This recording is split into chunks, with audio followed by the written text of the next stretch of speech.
तो शुरू किया जाए शानदार तरीके से भाई अनिल। तो ये रहा आज का पहला सवाल आपकी स्क्रीन पर, फटाफट बताइए जवाब, एकदम जबरदस्त शानदार धमाकेदार।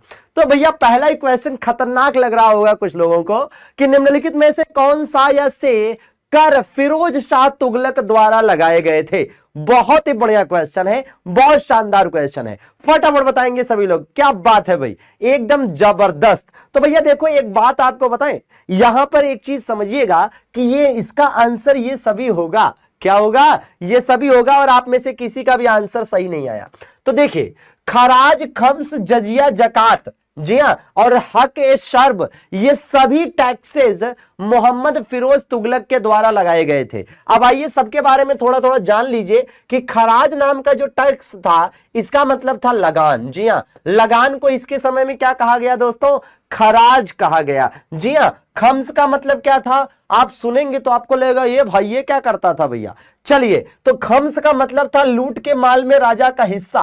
क्या था? लूट के माल में राजा का हिस्सा। गजब की बात हो गई भाई, लूट के माल में कौन सा राजा हिस्सा लेता है? ये तो गलत बात है, लूट के माल में राजा का हिस्सा। जजिया आप जानते हैं कि गैर मुसलमानों को देना पड़ता था। ठीक है भैया, तो गैर मुस्लिमों पर लगने वाला टैक्स कौन सा था? तो ये था भैया जजिया। और जकात किससे लिया जाता था? केवल मुस्लिमों से लिया जाता था। जी हां, केवल मुस्लिमों से लिया जाता था।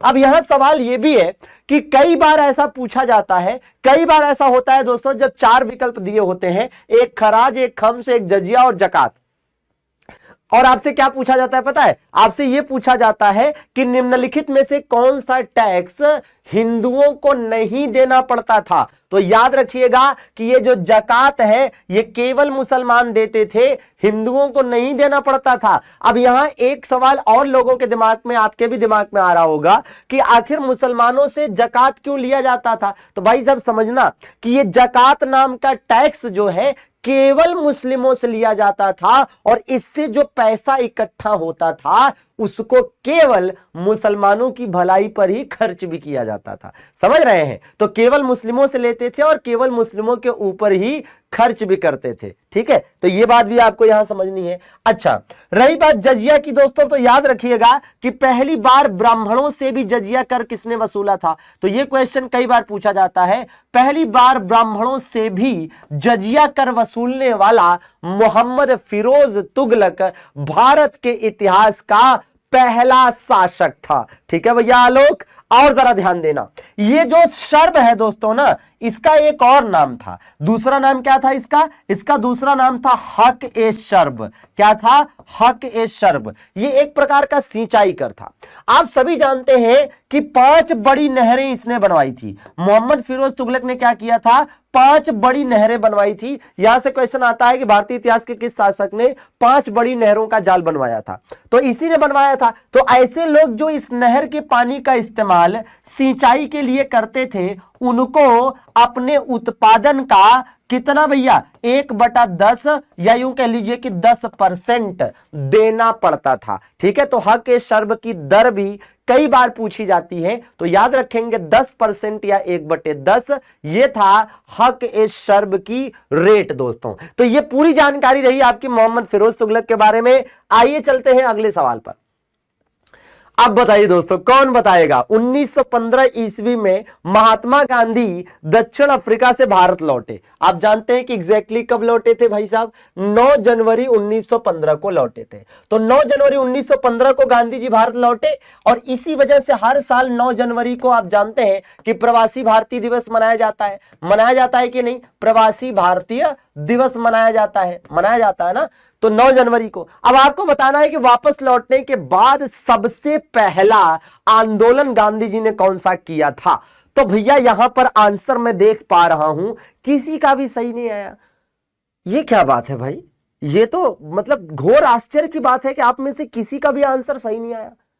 अरे बिल्कुल भाई, सचिन का आंसर और अभिषेक का आंसर एकदम सही आ गया, चंपारण सत्याग्रह। वही तो मैं सोचूं, मन में बेहोशी छा रही थी कि बताओ इस क्वेश्चन का आंसर नहीं दे पा रहे हो। भाई साहब देखो, पूरी बात समझो कि अगर आपसे कहा जाएगा कि गांधी जी द्वारा पहला सत्याग्रह, गांधी जी द्वारा जो पहला सत्याग्रह किया गया, या यूं कह लीजिए कि पहला आंदोलन किया गया, वो कौन सा था? तो चंपारण था। और आप जानते हैं कि 1917 में चंपारण बिहार में हुआ था। और अगर आपसे कहा जाएगा क्या, अगर आपसे कहा जाएगा कि गांधी जी का पहला किसान आंदोलन, तो याद रखिएगा पहला किसान आंदोलन अगर आपसे पूछता है तो आप बताएंगे खेड़ा आंदोलन, जो कि वर्ष 1918 में हुआ था। और अगर आपसे कहा जाएगा कि गांधी जी की पहली भूख हड़ताल, तो गांधी जी ने पहली भूख हड़ताल कब की थी? तो गांधी जी ने पहली भूख हड़ताल की थी अहमदाबाद मिल मजदूर आंदोलन के दौरान, अहमदाबाद मिल मजदूर आंदोलन। तो ये भी याद रखेंगे, अहमदाबाद मिल मजदूर आंदोलन दोस्तों। और ये भी कब हुआ था? तो ये भी 1918 में हुआ था, है कि नहीं? यह भी 1918 में हुआ था दोस्तों। इसी के अलावा अगर आप देखेंगे तो पहला अखिल भारतीय आंदोलन गांधी जी का पहला अखिल भारतीय आंदोलन कौन सा था? तो याद रखिएगा, गांधी जी का पहला अखिल भारतीय आंदोलन असहयोग आंदोलन था। कौन सा? असहयोग आंदोलन, जो 1 अगस्त 1920 को स्टार्ट हुआ था। तो ये सीक्वेंस से पूरा समझ पा रहे हैं?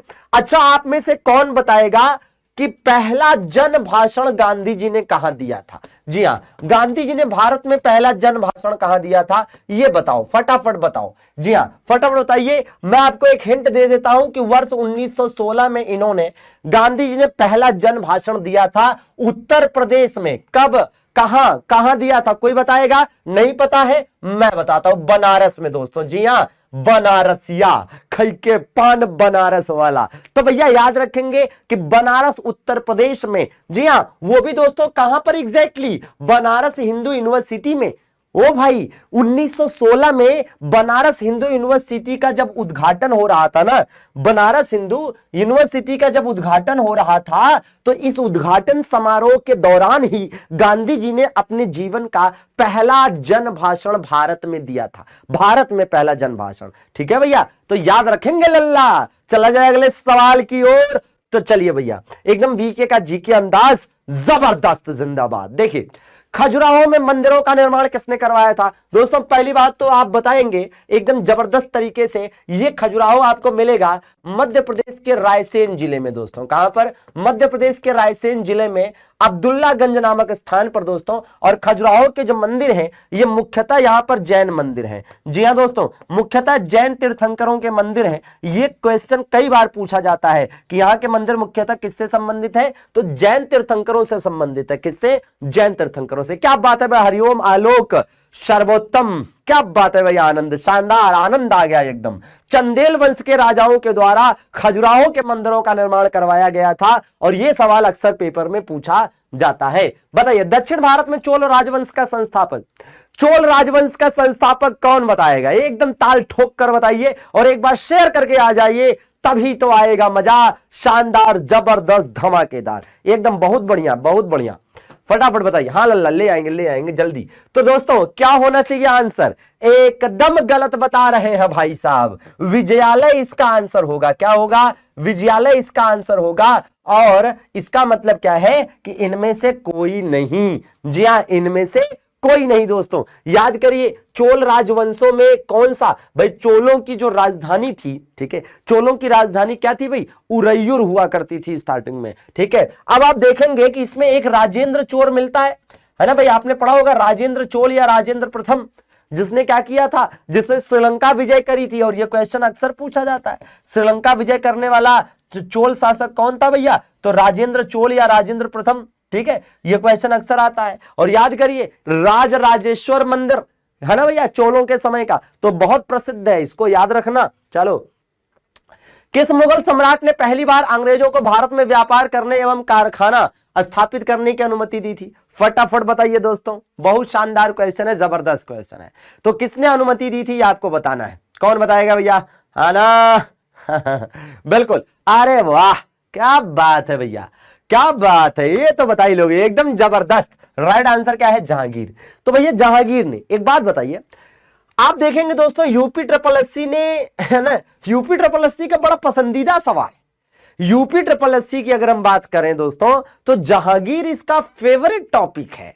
क्योंकि यूपी ट्रिपल एससी ने तो जहांगीर का शासन काल भी पूछ रखा है। जी हां, 1605 से 1627 ये यूपी ट्रिपल एससी के पेपर में पूछा गया है।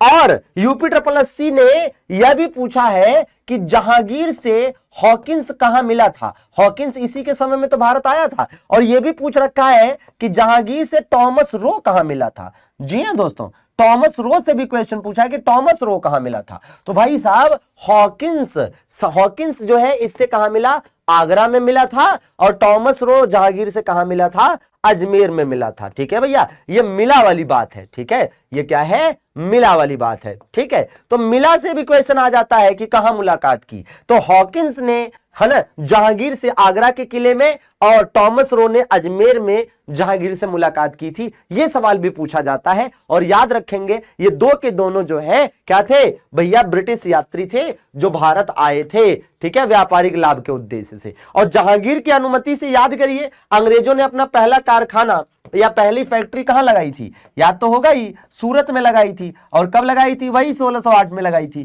ठीक है भैया, चलो। और याद करो, जहांगीर ने हॉकिंस को क्या कहा था, इंग्लिश खां की उपाधि दी थी कि नहीं दी थी। तो वही चीज है दोस्तों, तो ये पूछा जाता है, याद रखना। चलो अगला सवाल बताइए। अब बताइए, एकदम जबरदस्त।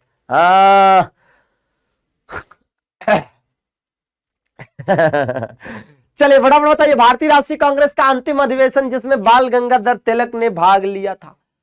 इस सवाल का जवाब है ना बहुत इंपॉर्टेंट है। ठीक है भैया, अच्छा भैया रवि, क्या बात है। तो देखिएगा, जब हम बात करेंगे भारतीय राष्ट्रीय कांग्रेस, भाई एक बात बताओ, क्या आप जानते हैं कि बाल गंगाधर तिलक की डेथ कब हुई थी? अगर जानते होंगे तो बिल्कुल बता लेंगे। बाल गंगाधर तिलक की डेथ 1 अगस्त 1920 के दिन हुई थी। और अगर आप याद करें दोस्तों, तो यह वही डेट है जिस दिन असहयोग आंदोलन शुरू हुआ था। इसी दिन असहयोग शुरू भी हुआ था दोस्तों। और चूंकि असहयोग आंदोलन जिस दिन शुरू हुआ उसी दिन बाल गंगाधर तिलक की डेथ हुई थी, इसीलिए आगे चलकर महात्मा गांधी ने क्या किया था, इस आंदोलन को चलाने के लिए, फंड इकट्ठा करने के लिए तिलक स्वराज फंड का गठन किया था। तिलक स्वराज फंड दोस्तों, तो यह भी याद रखेंगे, तिलक स्वराज फंड। फिलहाल अगर 1920 में इनकी डेथ हुई थी तो जाहिर सी बात है कि उसके जस्ट पहले वाले अधिवेशन में अंतिम बार शामिल हुए होंगे। समझ रहे हैं? तो ये तरीका है इसको याद करने का। ठीक है भैया, हाँ। नहीं प्रियंका जी, 1 बजे डेली क्लास चलेगी, इसी चैनल पर चलेगी और मैं ही पढ़ाऊंगा, चिंता मत करिए। ठीक है, चलिए जबरदस्त तरीके से याद रखेंगे दोस्तों। अमृतसर अधिवेशन जो था ना, अमृतसर अधिवेशन जो है इसके अध्यक्ष मोतीलाल नेहरू थे। और अमृतसर अधिवेशन 1919 में अमृतसर में अधिवेशन क्यों हुआ यह बताने की जरूरत नहीं है, क्योंकि दुनिया जानती है कि हर व्यक्ति चाहता है कि हथौड़ा तभी मारा जाए जब लोहा गर्म हो। तो 1919 में जो लोहा गर्म था, जो मामला गर्म था, वो अमृतसर में था, क्योंकि जलियांवाला बाग हत्याकांड हुआ था। है ना भैया विपिन बाबू? चलिए अगले क्वेश्चन की तरफ चला जाए। अच्छा भैया, ये देखो, यह जबरदस्त सवाल है और इसका जवाब मुझे नहीं लगता कि आप में से कोई ऐसा है जो ना बता पाए, बस सोच के बताइएगा। भैया एक तरफ जतिन दास, चंद्रशेखर आजाद, भगत सिंह, कल्पना दत्त वगैरह है, दूसरी तरफ दिया हुआ है कि इनकी डेथ कैसे हुई या ये किससे रिलेटेड है ना भाई? नहीं, बिल्कुल नहीं। शानदार। तो जतिन दास, देखो भैया, भगत सिंह को तो आप जानते हैं कि इनको फांसी हुई थी। चंद्रशेखर आजाद को आप जानते हैं कि मुठभेड़ के दौरान शहीद हुए थे। ठीक है, इसके बाद जतिन दास है भाई, इन्होंने आजीवन कारावास, इन्होंने कारावास में भूख हड़ताल की थी, और कल्पना दत्त को आजीवन कारावास मिली थी। तो इस प्रकार से 2 3 4 1, क्या 2 3 4 1 ये आंसर होगा। क्या होगा? 2 3 4 1। ठीक है भाई, चलिए। अच्छा भाई, ठीक है भाई ऋतु, ये भी बताते हैं, पहले ये देख लीजिए। 1857 की क्रांति को निम्नलिखित नेताओं में से किसका वास्तविक नाम रामचंद्र पांडुरंग था? चलिए, 1857 की क्रांति दोस्तों, अब यहां से सवाल है भारतीय राष्ट्रीय आंदोलन के, क्योंकि आप जानते हैं कि भारतीय राष्ट्रीय आंदोलन के 5 सवाल आएंगे। ठीक है भैया, हाँ फटाफट बताइए। तो भैया क्या किसका नाम था भैया? तात्या टोपे का। जी हाँ दोस्तों, एक बात लेकिन बताएं आपको, एक नाम है रामचंद्र पांडुरंग, और ध्यान रखना एक ऐसे ही नाम है रामतनु पांडे। क्या नाम है भैया? रामतनु पांडे दोस्तों। और रामतनु पांडे किसका नाम है? तो रामतनु पांडे किसका नाम है? ये तानसेन का वास्तविक नाम है। किसका दोस्तों? तानसेन का रियल नेम यही है। जी हाँ, तानसेन का रियल नेम यही है। समझ रहे हैं? और क्यों बता रहे हैं आप समझ गए होंगे, क्योंकि मिलता जुलता है ना, रामचंद्र पांडुरंग और रामतनु पांडे मिलता जुलता नाम है। अच्छा, नाना साहब का भी वास्तविक नाम पूछा जाता है, क्या था? धूधू पंत। बिल्कुल धुआं उड़ा दिया अंग्रेजन का, अंग्रेजन का धुआं उड़ा दिया, एकदम बिल्कुल फोड़ के रख दिया खोपड़िया। चलिए भैया, तो नाना साहब आप जानते हैं कि इन्होंने 1857 की क्रांति को कानपुर से लीड किया था, तात्या टोपे ने ग्वालियर से लीड किया था, कुंवर सिंह ने बिहार से लीड किया था, और मंगल पांडे 1857 की क्रांति की पहली गोली किसने चलाई थी भाई?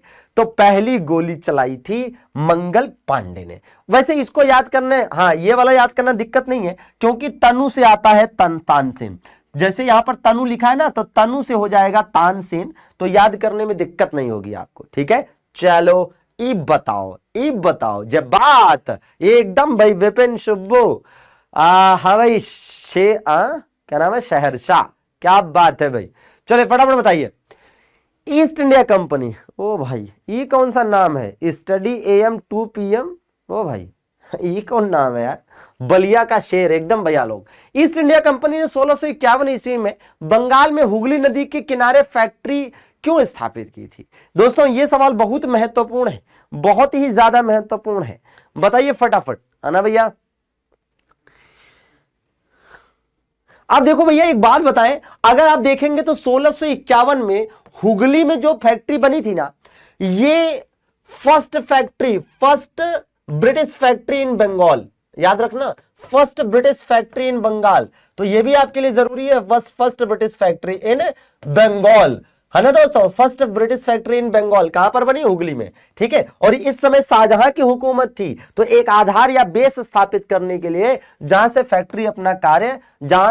ये फैक्ट्री अपना कार्य चला सके। ठीक है भैया, तो ये आपको याद रखना है एकदम। ये कौन बता रहा है? स्थानीय किसानों से नील खरीद कर इसे इंग्लैंड भेजने के लिए नहीं भाई, B is the right answer. ठीक है, अच्छा एक बात बताएं दोस्तों, अगर आप देखेंगे तो मैं एक मैप के माध्यम से थोड़ा, अगर आप सब्र के साथ देखेंगे ना, तो मैं आपको बहुत अच्छा, है ना, कंटेंट दे सकता हूं, बशर्ते कि सब्र रखने वाली बात है। ठीक है, जरा ध्यान से समझिएगा कि भाई अंग्रेजों ने पहली फैक्ट्री कहां लगाई थी? सूरत में, ये तो आप जानते हैं।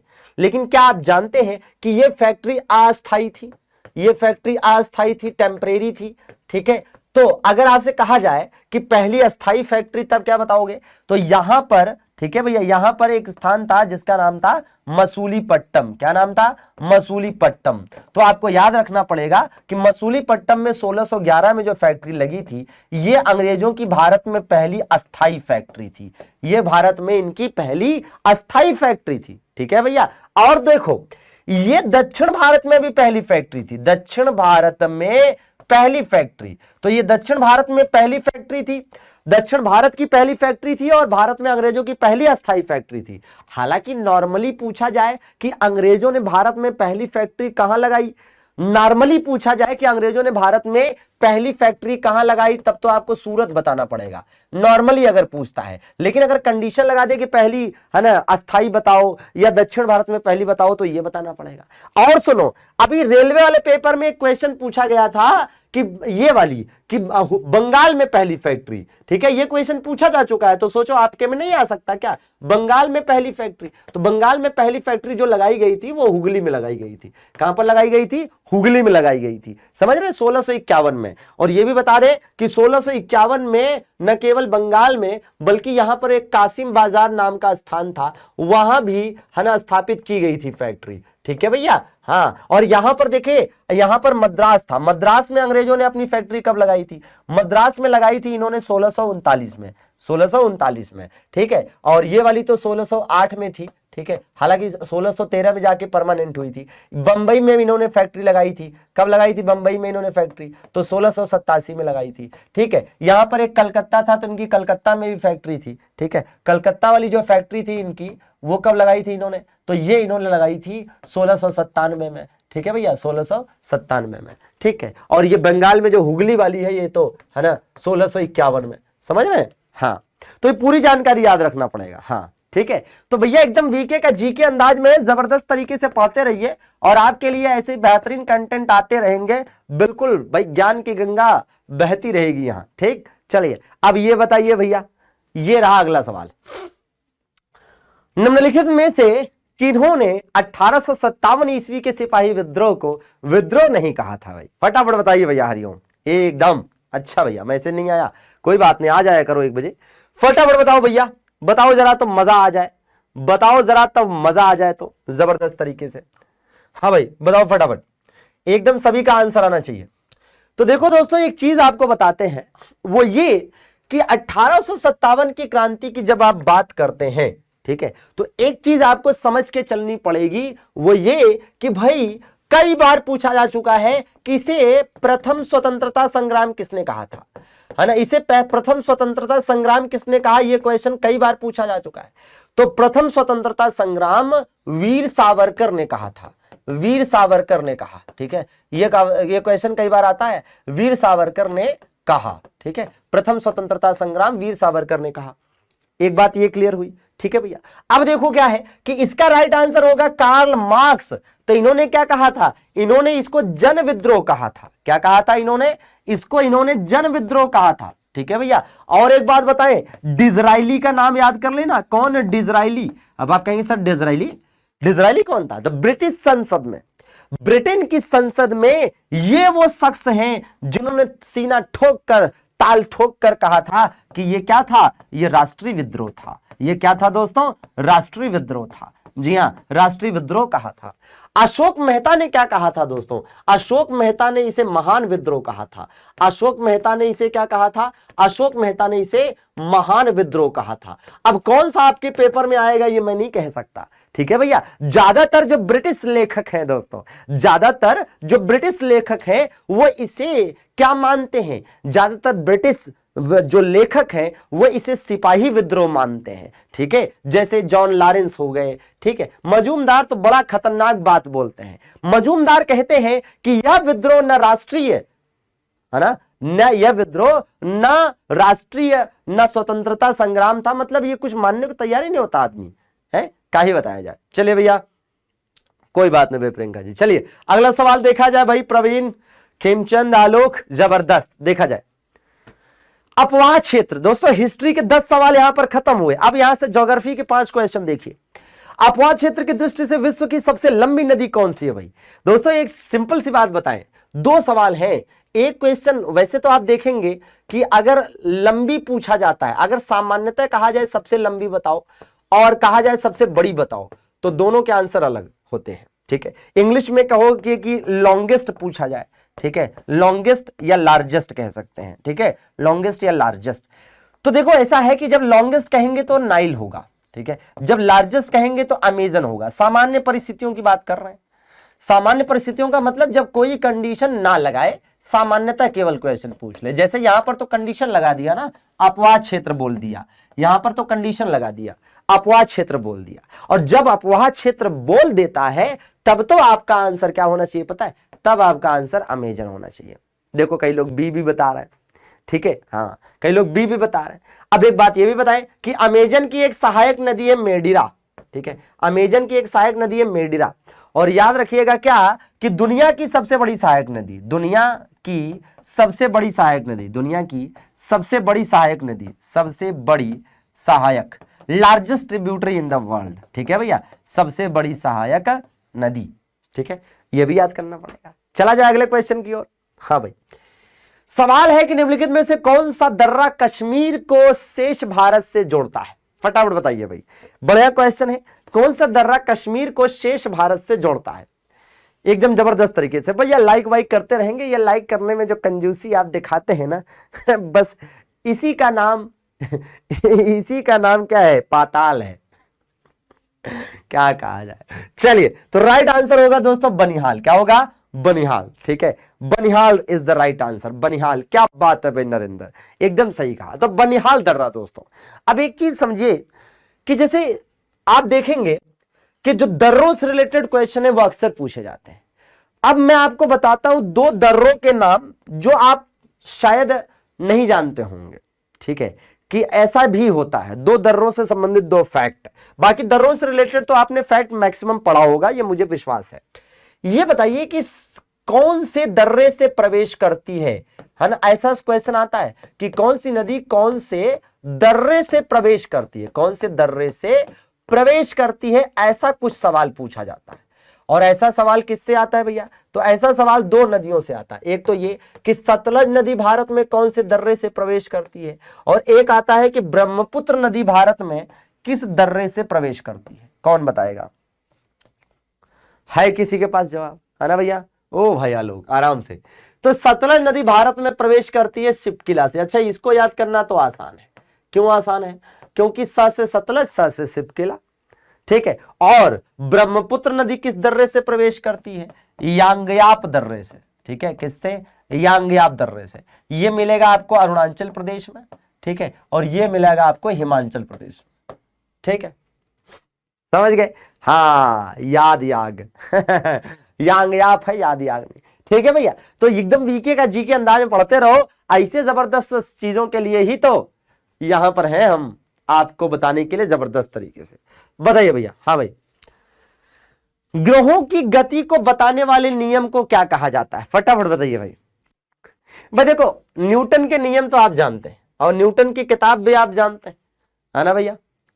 हाँ, न्यूटन के नियम आप जानते हैं कि न्यूटन के गति के नियम 3 नियम है, प्रथम, द्वितीय और तृतीय, ठीक है। वो आप साइंस में पढ़ते हैं। क्या बात है भाई खेमचंद, एक जब जबरदस्त भाई। अरे वाह, राज ब्रदर्स, आलोक, एकदम भाई, एकदम भाई नरेंद्र। तो कैपलर का नियम होगा, ठीक है। बाकी तो तीनों साइंस से रिलेटेड है, तो साइंस से पढ़ने को मिलता है, ठीक है। अच्छा, जहां तक ग्रहों के गति के नियम का सवाल है तो चलो ठीक है, लेकिन एक चीज मैं आपको बताना चाहूंगा जो काफी इंपॉर्टेंट है। एक होती है जियोसेंट्रिक, एक जियोसेंट्रिक, और एक होता है हेलियोसेंट्रिक। ये दोनों चीजें आपके लिए बहुत जरूरी है, जियोसेंट्रिक और हेलियोसेंट्रिक। ये दोनों जो है आप थोड़ा सा पकड़ के चलेंगे, ठीक है। क्या है इसको हिंदी में क्या कहते हैं? इसको हिंदी में कहते हैं भूकेंद्रीय सिद्धांत, ठीक है। और भूकेंद्रीय सिद्धांत ये कहता है कि पूरी दुनिया, है ना, पूरे ब्रह्मांड के केंद्र में, पूरे ब्रह्मांड के केंद्र में क्या है? पूरे ब्रह्मांड के केंद्र में धरती है, केंद्र में क्या है? पृथ्वी है, ठीक है भैया। और हेलियोसेंट्रिक थियरी अर्थात सूर्य केंद्रीय सिद्धांत, सूर्य केंद्रीय सिद्धांत ये कहता है कि पूरे ब्रह्मांड के केंद्र में, पूरे ब्रह्मांड के केंद्र में सूर्य है, ठीक है। पूरे ब्रह्मांड के केंद्र में सूर्य है, ये बहुत इंपॉर्टेंट है। और भूकेंद्रीय सिद्धांत किसने दिया था? तो ये दिया था टालमी ने। किसने दिया था? टालमी के द्वारा यह सिद्धांत दिया गया था। और यह सिद्धांत किसने दिया था? यह सिद्धांत दिया था कॉपरनिकस ने। किसने भैया? कॉपरनिकस ने, ठीक है। तो इस बात को भी ध्यान रखना है, समझ रहे हैं?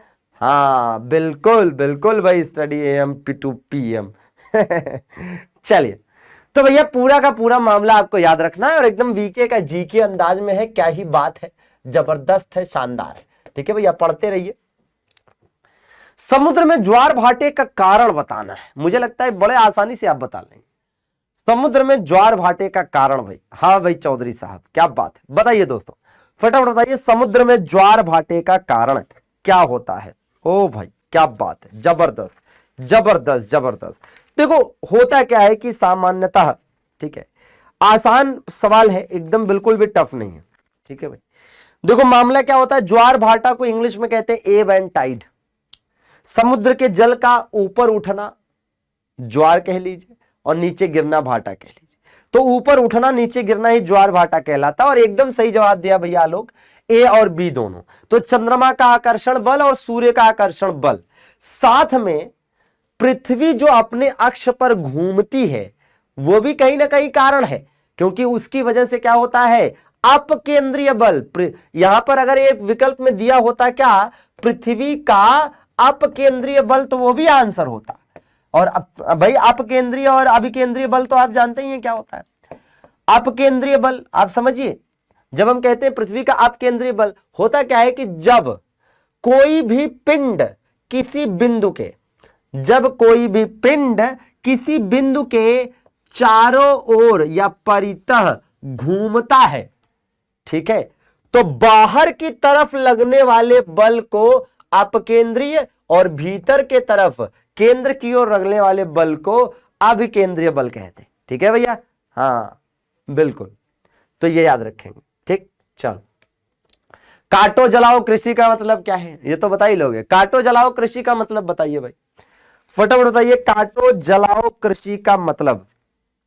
हाँ भाई, ये बिल्कुल आपने देखा होगा पूर्वोत्तर भारत में मिलती है ना भैया, पूर्वोत्तर भारत में आपको ये ज्यादातर मिलेगी, पूर्वोत्तर भारत में आपको ये देखने को मिलेगी। और ऐसी खेती ज्यादातर पहाड़ी वाले क्षेत्रों में देखने को मिल जाती है, और इसको क्या कहते हैं, झूम बराबर झूम। ठीक है भैया, हाँ, तो बराबर लाइट ठोकते रहेंगे, स्टैगफ्लेशन। अब यहां से इकोनॉमिक्स के भी 5 क्वेश्चन लीजिए, बताइए फटाफट, स्टैगफ्लेशन से क्या तात्पर्य है, स्टैगफ्लेशन बताओ भाई। हाँ हाँ बिल्कुल, स्टैगफ्लेशन से क्या तात्पर्य है ये आपको बताना है, फटाफट एक तरफ से बताते चलेंगे। स्टैगफ्लेशन, हाँ ये विनोद कौन है, मैं भी नहीं समझ पा रहा हूं ये विनोद कौन है। हाँ, और क्लास का आनंद हर बार ले रहा। तो देखो भैया, प्रसार एवं पूर्ण रोजगार है, नहीं, प्रसार के साथ बेरोजगारी, प्रसार के साथ बेरोजगारी। दरअसल में होता क्या है, स्टैगफ्लेशन की स्थिति में महंगाई, हर चीज बढ़ती जाती है, महंगाई है ना, बेरोजगारी, बेरोजगारी, गरीबी, ये सब चीजें बढ़ती जाती हैं, ये सब की सब चीजें क्या होती हैं, बढ़ती हैं। ठीक है भाई, तो इसको कहते हैं स्टैगफ्लेशन की स्थिति। ठीक है भाई चौधरी जी। क्या बात है। चल, जीएसटी परिषद, जा बात, जीएसटी से तो बड़ा क्वेश्चन बनता है, फटाफट बताओ देना, देखें किसके पास जवाब है भाई। तो 101वें संविधान संशोधन के तहत 2017 में इसे लाया गया, और 1 जुलाई 2017 से यह लागू है, 1 जुलाई 2017 से यह लागू है। और इंडियन कॉन्स्टिट्यूशन के आर्टिकल 279 ए के तहत जीएसटी काउंसिल आती है, जिसमें 33 सदस्य होते हैं, और इसके अध्यक्ष कौन होते हैं भाई साहब, इसके अध्यक्ष होते हैं फिनांस मिनिस्टर। कौन होता है, फिनांस मिनिस्टर। ठीक है, सीधा सीधा याद रखेंगे। हाँ भाई, ओ भाई चौधरी साहब कहाँ, हाय हेलो। चलिए, चलो भैया ये लो अगला सवाल। अरे वाह क्या बात है, इमरान, हरिओम, आलोक, सभी का आंसर सही आया है। निम्नलिखित में से कौन सी संस्था वर्ल्ड बैंक के नाम से जानी जाती है, ये आपको बताना है।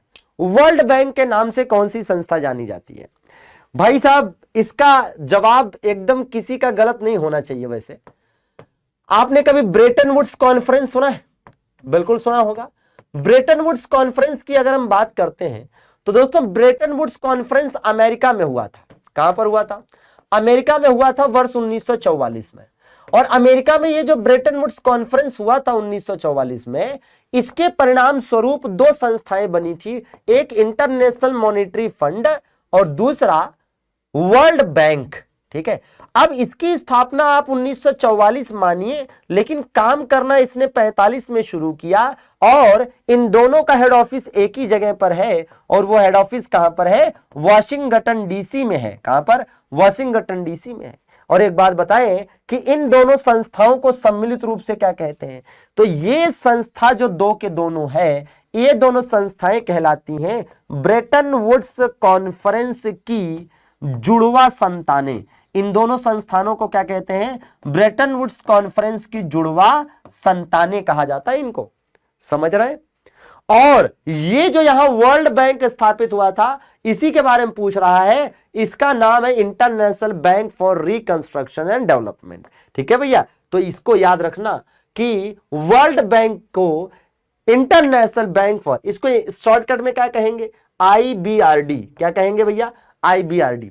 ठीक है, एकदम शानदार भाई, राम, नरेश, खेमचंद, नरेंद्र, प्रदीप, हरिओम, शुभू, शानदार। ठीक है भैया, हाँ बिल्कुल बिल्कुल, तो इसको याद रखेंगे। अगला सवाल देखिए, नियत विदेशी मुद्रा की दर को कौन बदल सकता है भाई साहब। बात किसकी आ गई जरा देखिए, मुद्रा। किसकी बात आ गई, मुद्रा की। अरे भाई मुद्रा होता नहीं है कि मुद्रा बड़ा कम है आजकल, तो भैया मुद्रा की जब हम बात करते हैं, किसकी, मुद्रा की बात करते हैं, तो याद करो मुद्रा मतलब पैसा। पैसा कहां कौन छापता है, RBI।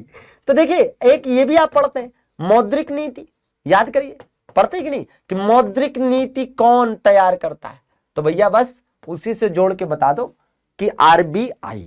क्या दोस्तों, आरबीआई। शानदार भाई, आरती, त्रिषा, कटियार, आलोक, पूर्णिमा, एकदम ठीक जवाब भाई शुभ। तो दोस्तों इस बात पर थोड़ा सा विशेष, और देखिए वित्त मंत्रालय के बारे में हमने आपको कल भी बताया था कि क्या क्या याद करना है, कि एक तो आर्थिक सर्वेक्षण अर्थात इकोनॉमिक सर्वे तैयार करने की जिम्मेदारी इनकी है, ठीक है। और क्या तैयारी की जिम्मेदारी है, इसके अलावा बजट भी यही तैयार करते हैं बेचारे, बजट तैयार करते हैं। और तो और दोस्तों जो राजकोषीय नीति अर्थात फिस्कल पॉलिसी होती है वो भी यही तैयार करते हैं। और ये भी रेलवे के पेपर में भी पूछा था कि राजकोषीय नीति कौन तैयार करता है, ये भी क्वेश्चन पूछा गया था। और ये भी पूछा था कि आर्थिक सर्वेक्षण कौन तैयार करता है, समझ में। तो ऐसे क्वेश्चन आते रहते हैं अभिषेक बाबू, ठीक है भैया। हाँ, भारत की समेकित निधि, अब देखना समेकित निधि की बात कर रहा है, समेकित निधि। अब कई लोगों को समेकित निधि शायद ना समझ में आए, तो समेकित निधि का मतलब होता है भाई संचित निधि होता है। समेकित निधि का मतलब क्या हो गया, यहां पर संचित निधि, ठीक है। और इसको इंग्लिश में कहते हैं क्या, कंसोलिडेटेड फंड, ठीक है भैया। ये लिखा देखो कंसोलिडेटेड, हाँ कंसोलिडेटेड फंड, ठीक है भाई। राज्यों के बीच राजस्व की अनुदान सहायता को नियंत्रित करने के सिद्धांतों पर कौन राष्ट्रपति को सिफारिश करता है। मुझे लगता है सभी का आंसर सही आएगा, वाह एकदम एज इट इज। तो सभी का आंसर सही आया एकदम, बहुत शानदार, बहुत शानदार। वित्त आयोग दोस्तों, अब एक बात सुनना भाई, वित्त आयोग से तो अक्सर क्वेश्चन आते। पहली बात तो वित्त आयोग का गठन किस आर्टिकल के तहत होता है, तो आर्टिकल 280 के तहत इसका गठन किया जाता है। वो भी किसके द्वारा, प्रेसिडेंट के द्वारा। किसके द्वारा किया जाता है, प्रेसिडेंट के द्वारा। अब देखिए ये जो आपका क्या है भैया, जब हम बात कर रहे हैं वित्त आयोग की इसकी, तो एक चीज समझिएगा कि पहले वित्त आयोग के अध्यक्ष कौन थे, तो पहले के अध्यक्ष दोस्तों थे केसी नियोगी। ये अभी देखिए रेलवे के पेपर में पूछा गया था कि 14वें वित्त आयोग के अध्यक्ष कौन थे और 15वें वित्त आयोग, दो अलग अलग पेपरों में ये दोनों पूछा गया। तो 14वें के अध्यक्ष थे वाईवी रेड्डी, वाईवी रेड्डी। और 15वें के अध्यक्ष कौन थे, तो एनके सिंह। कौन थे, एनके सिंह। हर 5 साल पे इसका गठन होता है। और आप देखेंगे तो एक सवाल आपसे और हो सकता है, वो ये कि एनके सिंह ने केंद्रीय करों में राज्य की हिस्सेदारी कितनी बताई है।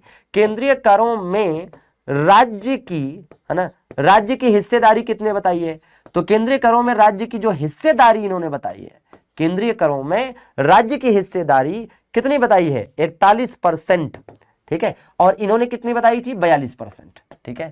तो मतलब 14वें वित्त आयोग ने केंद्रीय करों में राज्य की हिस्सेदारी 42% रखने की सिफारिश की थी और इन्होंने 41% की सिफारिश की है, ठीक है भैया राम, शानदार। चलिए तो पूरी बात याद रखेंगे। अब बताइए, बढ़िया क्वेश्चन है और पॉलिटी का क्वेश्चन है, कौन बताएगा। शिक्षा के अधिकार, शिक्षा के अधिकार से तो आज रेलवे का पेपर था उसमें भी क्वेश्चन आया है ना भैया, तो आपके पेपर में भी आ सकता है और लगातार आया हुआ है, ठीक है भैया। हाँ बिल्कुल बिल्कुल भैया। कितने टाइम, शाम तक मिल जाएगी, शाम तक मिल जाएगी। शिक्षा के अधिकार किस अनुच्छेद के तहत आता है, यही बता दो सीधा सीधा। तो शिक्षा का अधिकार दोस्तों किसके तहत आता है, अनुच्छेद 21A के तहत। एकदम भाई सुमन, विमलेश, खेमचंद, आरती, नरेंद्र, तृष्णा। अब देखना 86वां संविधान संशोधन हुआ था कब भैया, 2002 में। और इसके तहत 6 से 14 वर्ष के बच्चों को यह अधिकार दिया गया।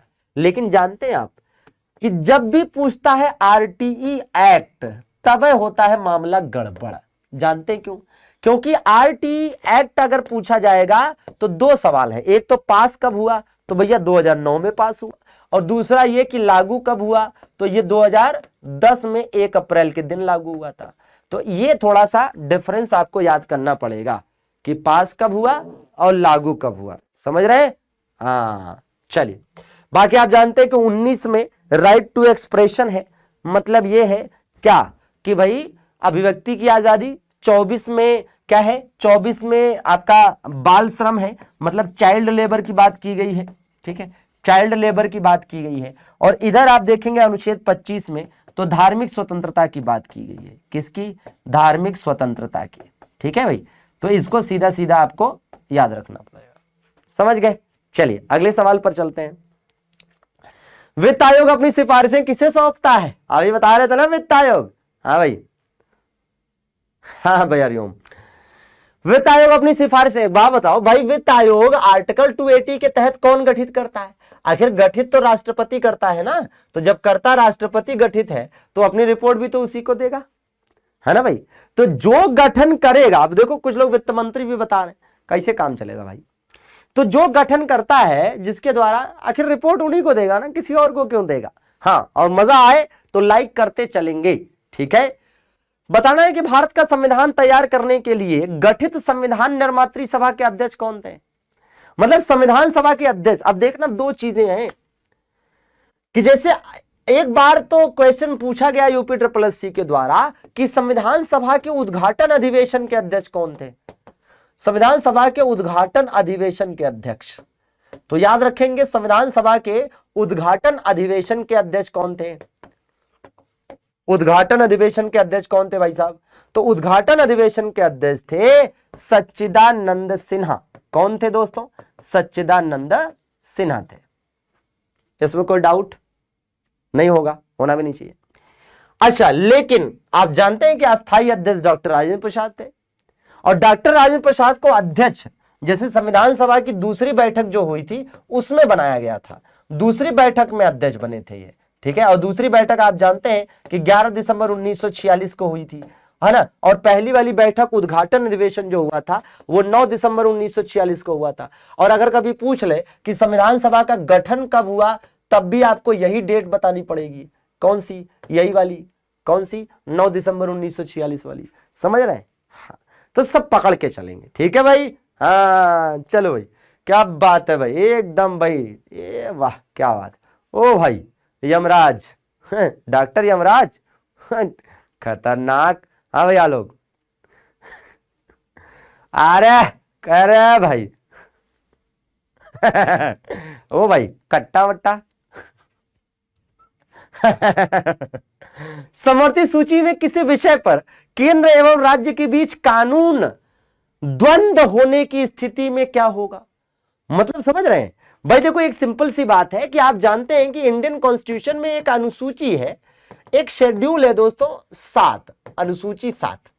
अनुसूची 7 में शक्तियों का विभाजन है, मतलब केंद्र और राज्य के बीच शक्तियों का विभाजन है। और कहा गया है कि इसमें एक संघ सूची है जिसमें 100 विषय है जिस पर कानून केंद्र सरकार बनाती है, एक राज्य सूची है जिस पर कानून राज्य सरकार बनाती है, और एक समवर्ती सूची है जिस पर कानून दोनों ही बनाते हैं, ठीक है। तो यहां पर जो सवाल पूछा हुआ है वो यही पूछा हुआ है क्या, कि ये जो समवर्ती सूची है, समवर्ती सूची पर केंद्र सरकार भी कानून बना सकती है और राज्य सरकार भी। अगर केंद्र और राज्य दोनों कानून बना दे और दोनों आपस में टकरा जाए तो किसका कानून लागू होगा। तो देखिए एक तरफ से सभी का आंसर सही है, प्रदीप, सुमन, आरती, आलोक, हरिओम, मनीष, धर्मेंद्र, एकदम भाई नरेंद्र, है ना, कि केंद्र का कानून प्रभावी होगा। अच्छा चलिए आगे बढ़ा जाए। उसके पहले आपको बता दें कि ये जो शक्तियों का विभाजन है ये कनाडा से लिया गया है, लेकिन समवर्ती सूची ऑस्ट्रेलिया से ली गई है, ठीक है। ऑस्ट्रेलिया का संविधान इसका स्रोत है, ठीक है।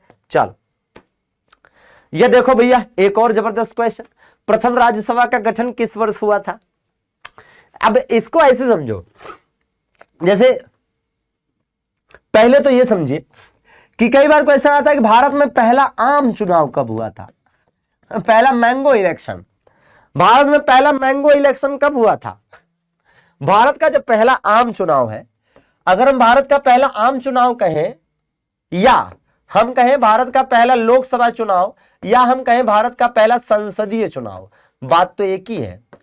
तो भारत का पहला आम चुनाव या लोकसभा चुनाव या संसदीय चुनाव वर्ष 1952 में हुआ था, ठीक है भैया। और वर्ष 1952 में ही राज्यसभा का भी गठन हुआ था, ठीक है। और उसके बाद दोनों की संयुक्त बैठक जो पहली हुई थी, अगर ये क्वेश्चन भी यूपी SSC ने कई बार पूछा है कि पहली बैठक बताओ, तो संसद की पहली बैठक हुई थी कब, 13 मई 1952 को। कब हुई थी, 13 मई 1952 को हुई थी, ठीक है। एकदम ताल ठोक के याद रखना, ठीक है भैया। चलो आगे बढ़ा जाए। वाहनों के पार्श्व दर्पणों में, अब इसमें जुगाड़ देखना, हमारा वाला जुगाड़ देखोगे ना तो आप कहोगे गुरुजी आप भी क्या करते हैं। देखो ये जुगाड़ मुझे बताने का मौका वर्षों बाद मिल रहा है, और ये बहुत पहले की मेरी खुरापात है। एक होता है अवतल लेंस और एक होता है उत्तल लेंस। देखना, मजा ना आए तो कहना। आप भी कहोगे सर ये कौन सी साइंस है। देखो अवतल लेंस में कितने अवतल में कितने अक्षर हैं, 1 2 3 4, कितने अक्षर हैं?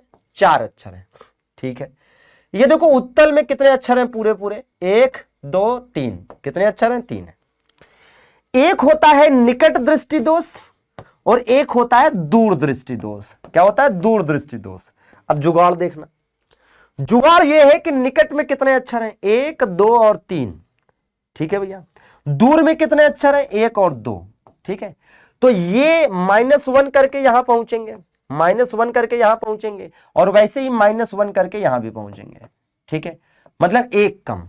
तो अवतल एक कम, उत्तल एक कम। ठीक है, अब देखो कहने का मतलब क्या है, मैं जो बताने जा रहा हूं उसको जरा ध्यान से सुनना। ठीक है भैया?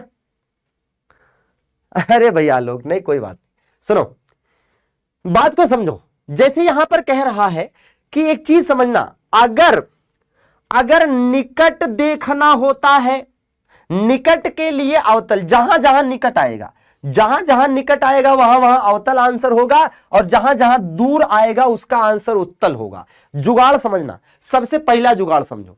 पहला जुगाड़ यह है कि भाई एक बात बताओ कि वाहन का मतलब समझ लो कि आप लंबरगिनी में बैठे हो, है ना, लंबरगिनी चलाए रहे हो। अरे गाड़ी है लंबरगिनी, अरे चलो है ना बोलेरो चलाए रहे हो, है ना, या तो टवेरा चलाए रहे हो, है कि नहीं? हाँ, एक बेरी प्यार से पेपर निकाल ला, टवेरा पे तहका घुमाई भो। समझ रहे हो? सुना? ठीक है, तो मान लो टवेरा चला रहे हो, अब टवेरा में जो साइड वाला मिरर लगा होता है, वो साइड वाला मिरर में आप निकट की चीज देखने के लिए उसको लगाए होते हैं या दूर की चीज देखने के लिए लगाए होते हैं? तो बताइए भाई, निकट की चीज देखने के लिए, निकट के लिए लगाए हैं कि दूर के लिए लगाए हैं? जाहिर सी बात है कि गाड़ी में जो साइड मिरर होता है वो दूर की चीजों को देखने के लिए लगाया जाता है, निकट की चीजों के लिए नहीं। तो दूर की चीजों के लिए क्या, दूर के लिए क्या आंसर होगा? उत्तल होगा। इसलिए इसका आंसर क्या हो गया? उत्तल हो गया।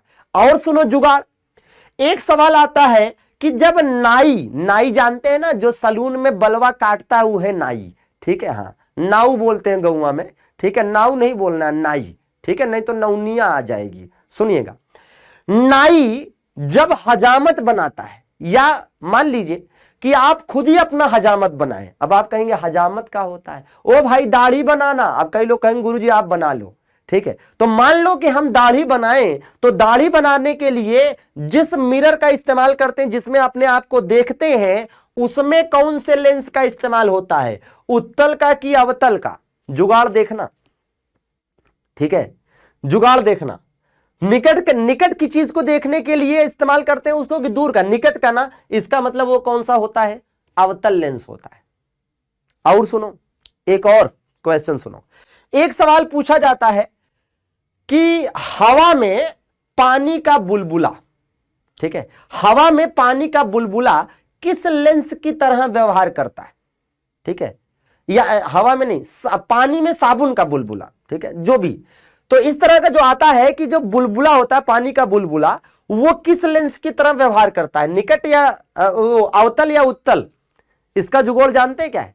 इसका भी जुगाड़ यही है कि एक बात बताओ कि उस पानी के बुलबुले को देखने के लिए वो निकट आप रहेंगे तब देख पाएंगे कि दूर से भी दिख जाएगा कि बुलबुला है? आपको निकट जाना पड़ेगा, निकट रहेंगे तभी तो दिखेगा। और निकट के लिए क्या आंसर होगा? अवतल। हो गया, समझ गए? हाँ, तो ये है जुगाड़। ठीक है, हाँ ठीक है। और निकट दृष्टि दोष, और बाकी दृष्टि दोष तो है, निकट दृष्टि दोष वाला अवतल और दूर दृष्टि दोष वाला उत्तल का इस्तेमाल करेगा। और एक होता है मायोपिया, है ना, एगो मायोपिया होता है। मायोपिया किसको कहते हैं? मायोपिया, अरे मतलब मेरे पिया, है ना, मेरा पिया घर आया ओ राम जी। मायोपिया, जब हम कहते हैं मायोपिया तो मेरे पिया मेरे पास रहेंगे तभी ठीक है ना। तो मेरे पिया क्या रहेंगे? मेरे पास रहेंगे, है कि नहीं? अरे कलेजे के टुकड़े हैं ना, तो पिया क्या रहेंगे? पास रहेंगे। इसका मतलब मायोपिया का मतलब होता है निकट दृष्टि दोष। क्या होता है? निकट दृष्टि दोष। समझ गए? चलिए ठीक है, गाना नहीं सुनाएंगे। सुनो, खैर अब आओ अगले सवाल पर। हो गया, ठीक है। हाँ, अब देखो भैया, प्राणी जगत का सबसे बड़ा संघ, यह सवाल कैसे आता है पता है? यह सवाल बहुत बार पूछा जाता है। प्राणी जगत का सबसे बड़ा संघ एक तो पूछते हैं, है ना, और तो आप समझते हैं कि भैया आर्थ्रोपोडा आंसर होगा। सबसे बड़ा संघ, कभी कभी तो सामान्यता ऐसे पूछ लेते हैं कि सबसे बड़ा संघ बताओ, ठीक है भैया ठीक है, सबसे बड़ा संघ बताओ तो आर्थ्रोपोडा होगा, या प्राणी जगत का सबसे बड़ा संघ पूछे तो आर्थ्रोपोडा होगा। और सुनो, इसी आर्थ्रोपोडा के अंतर्गत कीट आते हैं, ठीक है। तो अगर कई बार ऐसे भी आता है कि निम्नलिखित में से किसकी संख्या दुनिया में सबसे ज्यादा है, यह सवाल बहुत बार पूछा गया है कि निम्नलिखित में से, ओ भाई आर्थ्रोपोडा को, भाई साहब राकेश बाबू एयरपोर्ट कहीं लिख दिया, आर्थ्रोपोडा लिखा है, ठीक है भैया। हाँ हाँ भैया, तो समझो कि जब हम कहते हैं कि इस दुनिया में सबसे ज्यादा, यह क्वेश्चन कई बार पूछा गया है कि इस दुनिया में सबसे ज्यादा संख्या किसकी है, तो पहला विकल्प देते हैं इंसानों की दूसरा आंसर, दूसरा विकल्प देंगे पेड़ पौधे, तीसरा देंगे मछलियां, चौथा दे देंगे कीट। चौथा क्या दे देंगे? कीट। तो आप क्या बताएंगे? आप बताएंगे कीट। समझ रहे हैं? तो कीड़े मकोड़े, वैसे कीट भी नहीं लिखेंगे, कीड़ा मकोड़ा ऑप्शन में दिया जाता है। तो याद रखना जानवरों की याद है, तो याद रखना इस दुनिया में सर्वाधिक संख्या किसकी है? कीड़े मकोड़ों की, है ना भैया? हाँ, कीटों की। तो ऐसे याद रखेंगे, ठीक है भैया? हाँ अच्छा भैया, हरिओम, ठीक है, रुका करेंगे। किसी वस्तु की विराम अवस्था को भाई बताओ इसका आंसर किसके पास नहीं है? किसी वस्तु की, कभी कभी ऐसे सवाल आते हैं, जैसे एक बार सवाल क्या पूछा गया था पता है? साइंस में पूछा गया कि अगर इस धरती से अचानक सभी पेड़ पौधे विलुप्त तो हो जाएं, क्या सवाल पूछा था?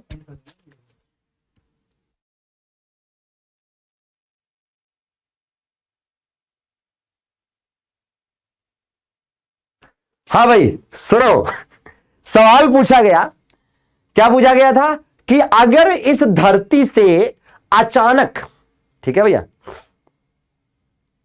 दिखाई नहीं दे रहा है? अरे भैया पुखराज, क्या नहीं दिखाई दे रहा भाई?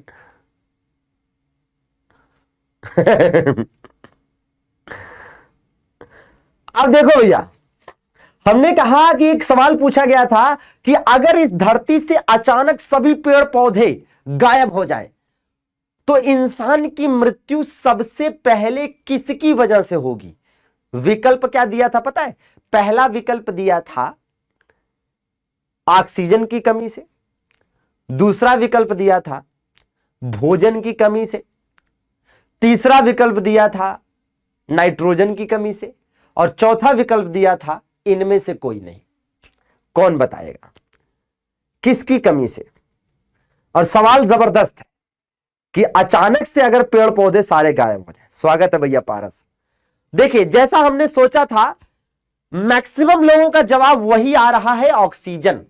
लेकिन मैं बता दूं सभी का जवाब गलत है, सभी का जवाब गलत है।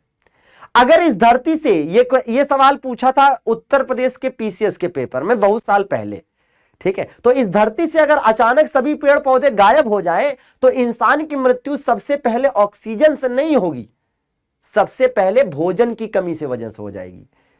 क्यों भाई साहब एक बात बताओ, ऑक्सीजन कितना है? 21% है ना? कितना परसेंट है ऑक्सीजन? 21% है ना?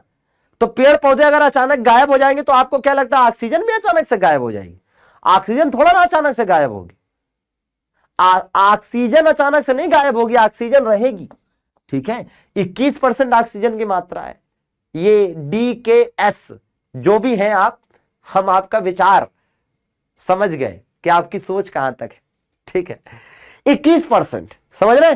हाँ, तो इस बात का ध्यान रखना कि सबसे पहले आदमी भोजन की कमी से मरेगा, यही आयोग ने आंसर माना था, ठीक है। हाँ। भाई खाएगा क्या भाई? ओ भाई पेड़ पौधे जब गायब हो जाएंगे खाएगा क्या? दाल कहां से खाओगे? चावल कहां से खाओगे? रोटी कहां से खाओगे? समझ रहे हो? चलो, किसी वस्तु की विराम अवस्था को चालू की अवस्था माना जाता है। इसमें से किसकी अवस्था माना जाता है? मतलब चाल की अवस्था, है ना? कौन सी चाल की अवस्था? ओ भाई जब कोई वस्तु अपनी विरामा अवस्था में, तो कोई चाल कर रहा है क्या? चाल का मतलब क्या होता है? चाल का मतलब क्या होता है? देखो अंग्रेजी में कहां गया। अच्छा अच्छा ये अलग लिख दिया। चाल का मतलब एक तरह से स्पीड कह सकते हैं, चाल का मतलब स्पीड होता है। तो जब विरामावस्था में तो शून्य है, वो कौन सी स्पीड है वहां, ठीक है, कुछ नहीं है, 0 बटा सन्नाटा। अस्पताल में ऑक्सीजन नली में ऑक्सीजन के साथ और कहां मिलाते हैं, ऑक्सीजन सिलेंडर, याद करो, ऑक्सीमीटर याद रखना, ऑक्सीजन का लेवल मापता ऑक्सीमीटर, है ना भाई। और वो जो है कोरोना काल में तो बिल्कुल सबको पता हो गया। तो बताइए भैया क्या होना चाहिए आंसर, और बढ़िया सवाल है, एकदम जबरदस्त सवाल है भाई, क्या होना चाहिए विकल्प बताइए। चलिए सभी का आंसर आना चाहिए। अरे वाह क्या बात है, एकदम जबरदस्त। तो भैया मैं देख पा रहा हूं नरेंद्र, मोनू, राकेश, उपेंद्र, हरिओम, आरती, एकदम भाई कटियार, सभी का आंसर ठीक है। तो हीलियम होगा, ठीक है, हीलियम। अब बाकी अच्छा एक बात बताएं, अगर हम आपसे कहें कि सर्वाधिक मात्रा वाला जो क्वेश्चन पूछा जाता है, अब हीलियम से मुझे याद आया कि अगर मान लीजिए सर्वाधिक मात्रा से सवाल पूछ लिया जाए तो बताइएगा सर्वाधिक मात्रा में कौन सा तत्व होता है, इस तरह का क्वेश्चन आता है। ब्रह्मांड में सर्वाधिक मात्रा में कौन सा तत्व पाया जाता है भाई, ब्रह्मांड में सबसे ज्यादा क्या है, वायुमंडल में सबसे ज्यादा क्या होता है, भूपर्पटी पर सबसे ज्यादा क्या होता है, जी हां, शरीर में सबसे ज्यादा क्या होता है, ऐसे सवाल आते हैं। तो अगर आपसे पूछा जाए कि ब्रह्मांड में सबसे ज्यादा मात्रा में पाया जाने वाला तत्व तो हाइड्रोजन, वायुमंडल में सबसे ज्यादा मात्रा में पाया जाने वाला तत्व नाइट्रोजन, भूपर्पटी में सर्वाधिक मात्रा में पाया जाने वाला तत्व ऑक्सीजन, शरीर में सबसे ज्यादा मात्रा में पाया जाने वाला तत्व ऑक्सीजन, ठीक है, यह भी याद रखना वीके का जी के अंदाज में। चलो मधुमक्खियों का पालन क्या कहलाता है ये बताइए। तो देखो भैया पहले तो हम पीसी कल्चर से शुरुआत करें तो ये मत्स्य पालन है, ये क्या है दोस्तों, मत्स्य पालन है। सेरीकल्चर की बात करें तो सेरीकल्चर ही, इस सेरीकल्चर का मतलब क्या हो जाएगा, रेशम कीट पालन, क्या हो जाएगा, रेशम कीट पालन हो जाएगा, होगा कि नहीं, रेशम कीट पालन। और टिश्यू कल्चर क्या होता है, इसका मतलब होता है ऊतक संवर्धन, क्या होता है, ऊतक संवर्धन। अब बचा क्या विकल्प में, एपी कल्चर, वही आंसर है, समझ रहे। हाँ तो बिल्कुल शानदार भाई, एकदम जबरदस्त भाई विमलेश। बताइए आधुनिक ओलंपिक खेलों का सर्वप्रथम आयोजन, दोस्तों यहां से 10 क्वेश्चन जनरल अवेयरनेस के मिलेंगे, यहां से 10 क्वेश्चन जनरल अवेयरनेस के मिलेंगे, फटाफट बताइए। क्या बात है भाई लखन, चीते की चाल, बाज की नजर और वीके का जीके पर संदेह नहीं करते, है ना भाई, बताइए भाई। तो दोस्तों आधुनिक ओलंपिक खेल, सबसे पहले तो ये याद करिए कि इंटरनेशनल ओलंपिक कमेटी की स्थापना 1894 में हुई थी, ठीक है, 1894 में इंटरनेशनल ओलंपिक कमेटी की स्थापना हुई। इसका हेड ऑफिस लुसाने स्विट्जरलैंड में स्थित है, ठीक है भैया। थॉमस बॉक इसके अध्यक्ष हैं, कौन, थॉमस बॉक, ठीक है। और जो इंटरनेशनल ओलंपिक कमेटी है ना, इंटरनेशनल ओलंपिक कमेटी जो है इसकी बैठक है ना भैया, इंटरनेशनल ओलंपिक कमेटी की जो मीटिंग है वो नेक्स्ट ईयर कहां होने वाली है, मीटिंग 2023 में कहां होने वाली है, अपने मुंबई में होने वाली है, ठीक है, अपने मुंबई में होने वाली है भाई, ठीक। और आपको बताना है कि पहला वाला कहां हुआ था, 1896, हाँ भाई एकदम शानदार। ओ भाई 1900 ईस्वी कौन बता रहा, 1896 में, 1896 में कहां, एथेंस, कहां भैया, एथेंस, ठीक है, एकदम बिल्कुल याद रखेंगे। चलिए और इस बार वाला टोक्यो ओलंपिक आप जानते हैं, इस बार टोक्यो में हुआ था, 2020 में प्रस्तावित था लेकिन 21 में हो पाया कोरोना की वजह से भैया जीत, है कि नहीं, तो वो भी याद रखेंगे और लाइक वाइक करते चलेंगे। निम्नलिखित में से कौन सी नदी को बंगाल का शोक कहते हैं, तो भैया देखो कोसी नदी, इसको बिहार का शोक कहते हैं, बिहार का शोक कहते हैं, और दुनिया की सबसे ज्यादा मार्ग बदलने वाली नदी है, और इसका आंसर क्या है, दामोदर, है ना भैया, दामोदर। क्या बात है भाई कटियार जी, एकदम भाई, दिव्या, शुभू, मोनू, प्रथमेश, इमरान, विमलेश, एकदम सभी का आंसर ठीक है। निम्नलिखित में से किस राज्य की सीमा चीन के साथ उभय, है ना, चीन के साथ उभय सीमा नहीं लगी है, तो चीन के साथ, भैया चाइना के साथ तो सीमा आप तो बड़े आसानी से बता लोगे, किस राज्य की चीन के साथ उभय सीमा नहीं लगी है। अब आप बताओ भाई, जम्मू कश्मीर, सिक्किम, अरुणाचल प्रदेश, उत्तर प्रदेश। अब देखना यहां पर दरअसल में, अब देखना कई लोग, वास्तव में एक से अधिक जवाब है इसमें, एक से अधिक जवाब है। इस सवाल को बनाते समय हमने ये चीज ध्यान नहीं दी, लेकिन अब पढ़ाते समय आपका ध्यान आ रहा है कि इसका आंसर उत्तर प्रदेश भी है, जम्मू कश्मीर भी है, इसका आंसर यूपी भी है और जम्मू कश्मीर भी है। ऐसा क्यों कह रहा हूं, ऐसा इसलिए कह रहा हूं क्योंकि आओ जरा मैप बना के दिखाऊं। तो जब आप मैप बनाओगे तो पहले आप समझो कि जब आप इस तरीके से मैप बनाओगे तो आप देखना, मैं जो दिखाने का प्रयास कर रहा हूं जरा वो चीज समझने का प्रयास करिएगा, ठीक है। देखिएगा कि यहां पर क्या है कि जम्मू कश्मीर कितना है पता है, यही तो है, ये समझिए कि कितना जम्मू कश्मीर है, ये जम्मू कश्मीर केवल इतना ही है, ये इतना जम्मू कश्मीर है, ठीक है। तो ये समझना कि ये इतना ही जम्मू कश्मीर है ये वाला, और ये वाला ऊपर जो है ये क्या है पता है, ये लद्दाख है, ये लद्दाख। और जम्मू कश्मीर की सीमा इधर पाकिस्तान से तो लगती है लेकिन चाइना से नहीं लगती, इस बात का ध्यान रखना। हाँ बिल्कुल भाई राम, ठीक है, तो इस बात का ध्यान रखना है। तो इसका मतलब लद्दाख की सीमा इधर चाइना से लगेगी, यहां हिमाचल प्रदेश जो है इसकी भी सीमा चाइना से लगेगी, यहां जो उत्तराखंड है इसकी भी सीमा चाइना से लगेगी, यहां पर जो सिक्किम है दोस्तों इसकी भी सीमा चाइना से लगेगी, यहां पर जो अरुणाचल प्रदेश है इसकी भी सीमा चाइना से लगेगी। समझ रहे हैं? याद रखना। चलिए आगे बढ़ा जाए। सवाल है कि भारत ने अपना पहला परमाणु विस्फोट कब किया था दोस्तों? याद है? स्माइलिंग बुद्धा, याद है ना दोस्तों? स्माइलिंग बुद्धा नाम दिया गया था, इसका कोड नाम स्माइलिंग बुद्धा दोस्तों, स्माइलिंग बुद्धा। और आपको बताएं कि जब स्माइलिंग बुद्धा के नाम से राजस्थान के, कहां पर दोस्तों? राजस्थान के पोखरण में भारत ने पहला परमाणु विस्फोट किया। इस समय भारत की प्रधानमंत्री एकदम देवी शक्ति का अवतार इंदिरा गांधी थी दोस्तों, जिन्होंने कहा कि मेरे रक्त का एक एक बूंद इस देश के काम आएगा, इस देश के काम आएगा, इंदिरा गांधी के टाइम में। और एकदम वर्ष 1974 की बात है, लेकिन याद रखिए वर्ष 1974 का वर्ष बहुत महत्वपूर्ण है, क्योंकि इधर हमने परमाणु परीक्षण किया और उधर वर्ष 1974 में न्यूक्लियर सप्लायर ग्रुप की स्थापना हुई, एनएसजी की स्थापना दोस्तों। याद रखना न्यूक्लियर सप्लायर ग्रुप है ना, नेशनल सिक्योरिटी गार्ड नहीं। एनएसजी की स्थापना आपसे पूछ सकता है। और आपको बताएं दोस्तों, इस एनएसजी की स्थापना काउंटर में की गई थी, मतलब ये जो भारत के काउंटर में की गई थी। और एनएसजी में इस समय अगर आप देखेंगे तो कितने सदस्य हो गए? 35 देश सदस्य हैं, लेकिन आज तक भारत को इसमें शामिल नहीं किया गया है। ठीक है भैया? अच्छा भैया लोग, ठीक है, इसमें शामिल नहीं किया गया, यह भी बहुत इंपॉर्टेंट बात है। ठीक है, हाँ, तो इस समझ के चलेंगे। अच्छा 1974 में और क्या हुआ था? 1974 में अगर आप याद करें तो 35वां संविधान संशोधन हुआ था और सिक्किम को पूर्ण राज्य का दर्जा मिल गया था। क्या हुआ था? सिक्किम सह राज्य का दर्जा मिला था। ठीक है, अगले साल इसको पूर्ण राज्य का दर्जा मिला, फिर सह राज्य का दर्जा मिला था। तो यह भी बड़ा इंपॉर्टेंट है। 1974 ज्ञानपीठ पुरस्कार पाने वाली पहली महिला बताइए, फटाफट बताइए एकदम जबरदस्त तरीके से। हाँ भाई, हाँ भाई, क्या नहीं किया गया? भैया कुलदीप भाई शामिल ही नहीं करना चाहते वो लोग, उसमें क्या है? हाँ भाई, अच्छा भैया हरिओम, बहुत बहुत शुक्रिया। तो एकदम जबरदस्त भाई, गुलशन, मोनू, सुमन, प्रिंस, बिल्कुल बिल्कुल शेयर करते रहिए। तो दोस्तों महादेवी वर्मा को यामा के लिए मिला हुआ था। ठीक है भैया, महादेवी वर्मा को यामा के लिए मिला हुआ था।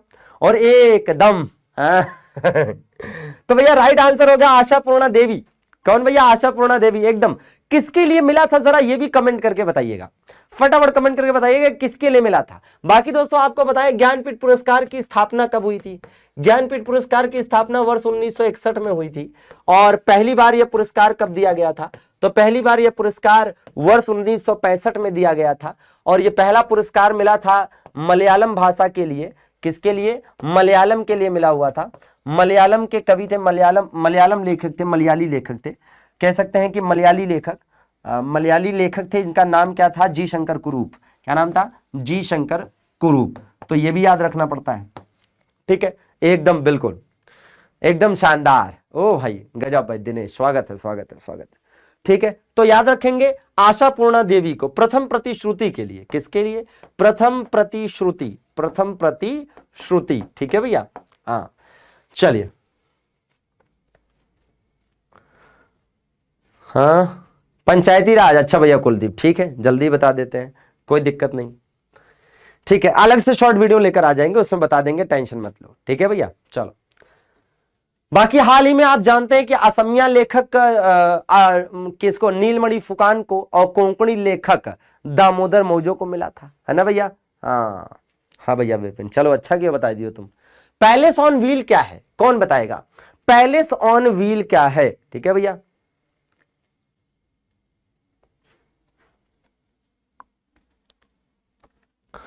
फटाफट बताइए दोस्तों, एकदम जबरदस्त तरीके से सभी का आंसर आना चाहिए।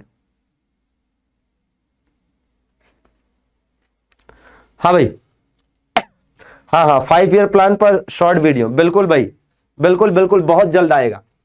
राजस्थान की एक राजसी रेल यात्रा, ठीक है। चलिए अगला सवाल देख लीजिए। विश्व प्रसिद्ध सेरेंगेटी नेशनल पार्क और संगाई मारा नेशनल रिजर्व किस महाद्वीप में स्थित है? बताइए भाई, कहां पर स्थित है भैया, कहां पर स्थित है? जी हाँ, बिल्कुल बिल्कुल, कहां पर मिलेगा? अफ्रीका में। मुझे पता है कि ये थोड़ा सा है ना खतरनाक क्वेश्चन है, तो इतना आसान नहीं था इसका आंसर। निम्नलिखित में से कौन ब्रिक में शामिल नहीं है? दोस्तों ब्रिक की अगर हम बात करते हैं तो देखो, सबसे पहले तो आपको बताएं कि ये ब्रिक ही आज के समय में ब्रिक्स कहलाता है, ठीक है। ब्रिक्स आप जानते हैं 2010 में अस्तित्व में आया था, पूरी जानकारी लीजिएगा। बी का मतलब हो जाता है यहां पर ब्राजील, आर का मतलब हो जाता है क्या दोस्तों? रसिया, आई का मतलब क्या हो जाता है? इंडिया, सी का मतलब क्या हो जाता है? चाइना, एस का मतलब क्या हो जाता है? South Africa. क्या हो जाता है? South Africa. अब जरा ध्यान दीजिएगा कि भाई देखो, ये जो ब्रिक्स है जो 2010 में स्थापित हुआ, आप जानते हैं कि इसका एक अन्य नाम भी है। इसका अन्य नाम क्या है? इसका एक अन्य नाम है R5। क्यों भाई इसको R5 क्यों कहते हैं? क्योंकि ब्राजील की जो मुद्रा है वो कौन सा है? ब्राजील की मुद्रा कौन सी है? ब्राजील की मुद्रा है रियाल, ठीक है। रसिया की मुद्रा है रूबल, समझना। इंडिया की मुद्रा है रुपया, ठीक है, रुपया। चाइना की मुद्रा है रेन मिनबी, पूरी बात समझ लेना। अफ्रीका, साउथ अफ्रीका की मुद्रा है रैंड। क्या है? रैंड। अब समझिएगा कि दरअसल में ये जो 5 देश हैं, इन सब की मुद्रा देखिए, है ना, इन 5 देशों की मुद्रा आर से स्टार्ट हो रही, मुद्रा का नाम आर से स्टार्ट हो रहा है। आर से रियाल, आर से रूबल, आर से रुपया, आर से रेनमिनबी, आर से रैंड। तो चूंकि इन 5 देशों के मुद्रा का नाम, ठीक है भैया, बिल्कुल भाई, बिल्कुल बिल्कुल भाई, जीनियस, ठीक है, बिल्कुल। तो इन 5 देशों के मुद्राओं का नाम चूंकि आर से स्टार्ट हो रहा है, इसीलिए इसको R5 भी कहते हैं, ठीक है। और ब्रिक्स तो कहते ही है। अब यहीं पर यह भी जान लो कि जब ये सब जान ही रहे हो तो ये भी जान लो कि ब्रिक्स के द्वारा 2000, ठीक है भैया, 2014 में स्थापित, 15 में काम करना शुरू किया। किसने? ब्रिक्स बैंक ने। किसने भाई साहब? ब्रिक्स बैंक ने। और ब्रिक्स बैंक का दूसरा नाम क्या है? ब्रिक्स बैंक का दूसरा नाम है न्यू डेवलपमेंट बैंक। क्या नाम है इसका दूसरा? न्यू डेवलपमेंट बैंक, जिसका हेड ऑफिस कहां मिलेगा आपको? शंघाई में। कहां मिलेगा? शंघाई में। समझ पा रहे हैं? शंघाई में, चाइना में। समझ रहे हैं? ये भी याद रखिए। और इस न्यू डेवलपमेंट बैंक का या ब्रिक्स बैंक का 9वां सदस्य हाल ही में कौन सा बना है? 9वां सदस्य हाल ही में इसका कौन बना है? इजिप्ट। इजिप्ट मतलब मिस्र, ठीक है। लेकिन इस ब्रिक्स बैंक में 9 देश हैं। हाँ ओ भाई जीनियस, रहन दो, इतना अगर कमेंट करोगे तब तो ना बनाएंगे जिद पे नहीं बनाएंगे, कह दियो ना बस। चलो, राजीव गांधी की मृत्यु दिवस को किस रूप में मनाया जाता है भैया? राजीव गांधी, आप जानते हैं कि एक आतंकी दुर्घटना में राजीव गांधी की डेथ हुई थी। भारत के सबसे युवा प्रधानमंत्री हैं दोस्तों, सबसे कम उम्र के प्रधानमंत्री। और आप देखेंगे कि जो राजीव गांधी हैं, इनको 21 मई, जी हां दोस्तों, 21 मई 1991 को एक आतंकी दुर्घटना में इनकी डेथ हुई थी, ठीक है भैया, आतंकी हमले में कह लीजिए। तो इस वजह से हर साल 21 मई को क्या मनाया जाता है? तो भैया यहां मनाया जाता है आतंकवाद विरोधी दिवस। आतंकवाद विरोधी दिवस। चलो अगला सवाल देखो। अंडमान व निकोबार द्वीप समूह की राजधानी, तो सबको पता है कि पोर्ट ब्लेयर राजधानी है अंडमान निकोबार की, ठीक है। और याद रहे कि भैया ये पहले जो है दमन द्वीप की राजधानी पहले क्या हुआ करती थी? पहले देखो, दमन द्वीप की जो राजधानी थी पहले हुआ करती थी दमन, ठीक है। क्या हुआ करती थी? दमन। फिर दादर नगर हवेली की राजधानी क्या हुआ करती थी? दादर नगर हवेली की राजधानी हुआ करती थी सिलवासा। लेकिन आप जानते हैं कि इन दोनों को एक केंद्र शासित प्रदेश कर दिया गया है। अब इसका नया नाम है दमन दीव एवं दादर नगर हवेली, और इसकी राजधानी क्या है? अब इसकी राजधानी अब दमन है, ठीक है। तो ये दोनों केंद्र शासित प्रदेशों को मिलाकर, है ना, मिला दिया गया है, और अब इसकी नई राजधानी दमन है, ठीक है। तो इस बात को भी याद रखेंगे। अच्छा, अंग्रेजी हुकूमत से, क्या आपको पता है कि अंग्रेजी हुकूमत से आजाद होने वाला, अंग्रेजी हुकूमत से आजाद होने वाला जो पहला, है ना, क्षेत्र था वो अंडमान निकोबार ही था। जी हाँ, ये भी एक बहुत इंपॉर्टेंट बात है कि अंग्रेजी हुकूमत से आजाद होने वाला पहला क्षेत्र कौन सा था। समझ रहे हैं? चलिए अगला सवाल देखा जाए। सड़क पर रहने वाले जानवरों के लिए, अब यहां से करंट अफेयर्स 10 क्वेश्चन लीजिए धुआंधार। सड़क पर रहने वाले जानवरों के लिए भारत की पहली एम्बुलेंस सेवा कहां शुरू की गई है? दोस्तों ये सड़क पर रहने वाले जानवरों की बात कर रहे हैं। नॉर्मली अगर कहा जाए, अगर यहां पर कहा जाता कि जानवरों के लिए भारत की पहली एम्बुलेंस सेवा, केवल इतना पूछा जाता, तब आपका आंसर क्या हो जाता? तब आपका आंसर हो जाता आंध्र प्रदेश। ठीक है, अगर केवल इतना पूछा जाता, है ना, केवल इतना पूछा जाता कि जानवरों के लिए पहली एम्बुलेंस सेवा। ठीक है, लेकिन अगर आपसे कहा जाएगा कि सड़क पर रहने वाले जानवरों के लिए पहली एम्बुलेंस सेवा, तब क्या बात है भाई, एकदम भाई। आरती, इमरान, हरिओम, गुलशन, आलोक, भूपेंद्र, याद है मतलब है? कर्नाटक नहीं, तमिलनाडु। क्या होगा? तमिलनाडु। और तमिलनाडु में भी कहां पर भैया? तमिलनाडु में भी चेन्नई में, सिर्फ कहां पर? चेन्नई में। तो याद रखिएगा कि जानवरों के लिए पहली एम्बुलेंस सेवा पूछेगा तो आंध्र प्रदेश, लेकिन सड़क पर रहने वाले जो आवारा पशु हैं, आवारा पशुओं के लिए, जी हां, आवारा पशुओं के लिए, आवारा पशुओं मतलब छुट्टा पशुओं के लिए, आवारा पशुओं के लिए, है ना, जो पहली एम्बुलेंस सेवा है वो चेन्नई तमिलनाडु में स्टार्ट की गई है। कहां पर कहां पर पहली बार 5G कॉल का सफलतापूर्वक परीक्षण किया गया? 5G टेस्टिंग दोस्तों, आप जानते हैं कि जब हम 5G लिखते हैं तो इसमें G का मतलब क्या होता है? कई बार यह भी पूछा जाता है। G का मतलब होता है जनरेशन, G का मतलब होता है जनरेशन। तो IIT मद्रास होगा। क्या होगा? IIT मद्रास होगा। ठीक है, अच्छा, पूरी दुनिया में पहला कहां हुआ था? पूरी दुनिया में पहला पूछेगा तो आप जानते ही हैं कि अमेरिका बताना है। ठीक है, पूरी दुनिया में पहला अमेरिका में। मिड डे मील के साथ सरकारी स्कूलों में नाश्ता देने वाला भारत का पहला राज्य, फटाफट बताइए। जब हम बात करते हैं मिड डे मील योजना की, तो मिड डे मील योजना को स्टार्ट किया गया था वर्ष 1995 में। यह पहली जरूरी बात है। दूसरी जरूरी बात यह है कि भैया क्लास 1 से लेकर 5 तक के जो बच्चे हैं उनके लिए 100 ग्राम भोजन का, 100 ग्राम अन्न का प्रबंध है। और 6 से लेकर 8 तक के जो बच्चे हैं उनके लिए 150 ग्राम की बात है। कितनी भैया? 150 ग्राम है। ठीक है, अब भाई मिड डे मील, जो मिड डे मील है जिसको मध्याह्न भोजन योजना कहते हैं, हिंदी में क्या कहते हैं? मध्याह्न भोजन योजना, मध्याह्न भोजन योजना। ठीक है, तो यूपी में जब पेपर में आएगा तो मध्याह्न भोजन योजना लिख के आ सकता है ना भैया? हाँ, प्रकाश बाबू SSC बिहार SSC के लिए आप ये 1 बजे वाली क्लास कंटिन्यू करो।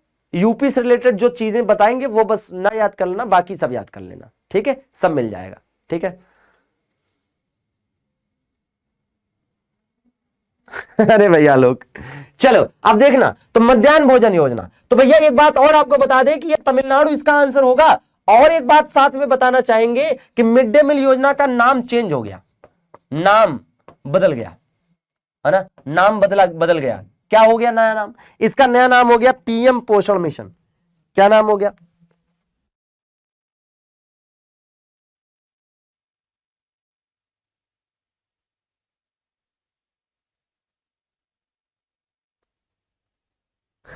PM पोषण मिशन। समझ गए भैया? तो इसका नाम बदल गया है और इसका नया नाम क्या है भैया? इसका नया नाम है PM पोषण मिशन। ठीक है, तो नाम बदल गया। और याद रखना, जो PM पोषण मिशन लॉन्च किया गया है ये कितने साल के लिए? 5 साल के लिए। कितने साल के लिए मित्रों? 5 साल के लिए। सीधी सी बात, 5 साल के लिए इसका नाम बदला गया है। और याद रखेंगे 2021-22 से 2025-26, 2021-22 से 2025-26 की अवधि के लिए। तो पूरी बात याद रखिएगा। चल अगला सवाल, भारत की पहली पूरी तरह से डिजिटल बस सेवा का उद्घाटन कहां किया गया भैया? बताइए भैया। और क्या बात है भैया, आरबी ब्रोकन हार्ट्स हैं, ब्रोकन हार्ट। प्रकाश बाबू, हाँ, बिहार SSC के लिए। अच्छा अरे भाई साहब, अब क्या बताएं मित्र। चलिए फटाफट बताइए दोस्तों, बहुत बढ़िया क्वेश्चन है और दबा के लाइक ठोकते चलो यार। लाइक वाइक करने में इतनी कंजूसी, क्या बात है भाई। पूर्णिमा, राम, आलोक, आरती, अनूप, रंजन, शानदार। तो राइट आंसर क्या हो जाएगा दोस्तों? मुंबई। क्या हो जाएगा? मुंबई हमको जम गई। ठीक है, अरे भाई देखो क्या है कि मुंबई में तो डिजिटल बस सेवा मुंबई में ही चल सकती है, बाकी जगहों पर इतना कोई, है ना, लोड कहां झेल पाएगा। भारत का पहला कार्बन न्यूट्रल पंचायत, तो भारत का पहला कार्बन न्यूट्रल पंचायत है पल्ली विलेज।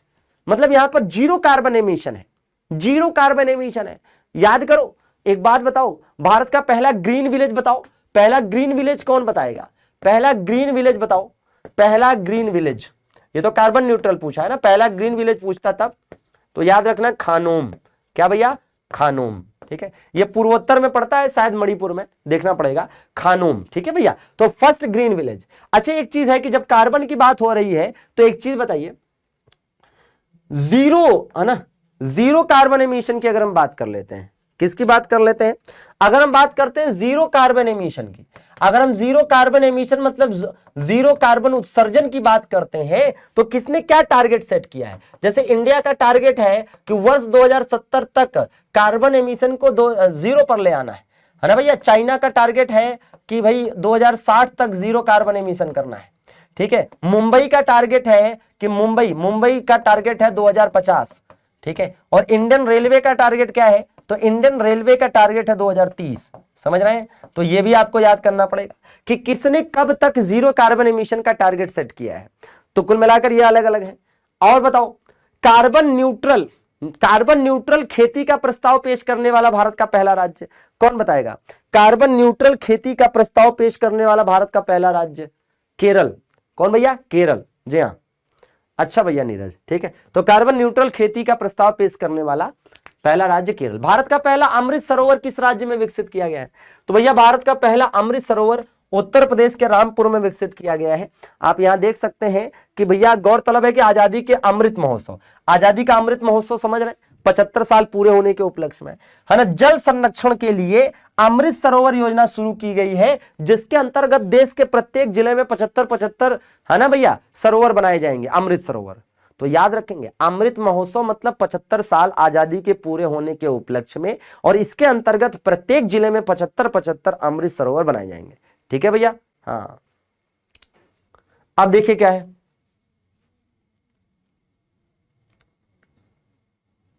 हाँ भैया प्रकाश बाबू कहे तो रहे 1 बजे वाली क्लास पढ़ो मित्र, फायदा होगा, निश्चित रूप से होगा, है ना। और प्रीवियस ईयर के क्वेश्चन लगा के देख लो, ये क्वेश्चन मिलेंगे आपको वहां, ठीक है। तो उत्तर प्रदेश में कहां पर, उत्तर प्रदेश में दोस्तों रामपुर जिले में, ठीक है। कहां पर, रामपुर जिले में। चलिए, हाल ही में भारत सरकार ने किस देश की डिग्रियों को मान्यता देने से इनकार कर दिया, पाकिस्तान के। हटाओ इसको, इसकी डिग्री की मान्यता हम लोग अपने यहां देंगे, है ना, अपना खुदे बर्बाद हुए पढ़ाइए।